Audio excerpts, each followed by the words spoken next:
The passion I have for what I do begins with my own children. I have 3 boys on the autism spectrum. And when I discovered the challenges they had, and when I thought about what it would mean for them to go into the world unprepared, that thought terrified me. So I knew that I had to master the very strategies they would need to be effective members of society, to be able to contribute without being taken advantage of, to be members of society that are valued instead of pitied, that are people that are able to excel instead of being exploited. So I spend every day growing and learning more strategies so I can then pass them on to my boys, because I want my legacy to be who they become as men.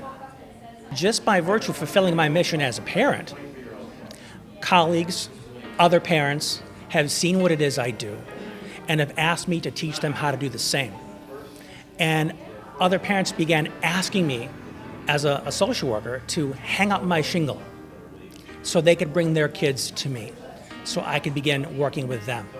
And the success I've had with those parents and helping transform their own parenting, their own ability to communicate effectively with their children, has led to me getting into the school districts and impacting the relationships that take place every single day in our classrooms. And to me, that's a better contribution, a bigger contribution than I ever would have expected. But now it's one of the best experiences I've ever had. And it's something I look forward to doing every single day, because at the end of the day, we're all one big community, we're in it together, and the least we can do is share our wisdom with each other so that we all have a better future. I have a key concept that I really use that really informs and drives my approach in working with my clients, and it's something I refer to as the effective factor.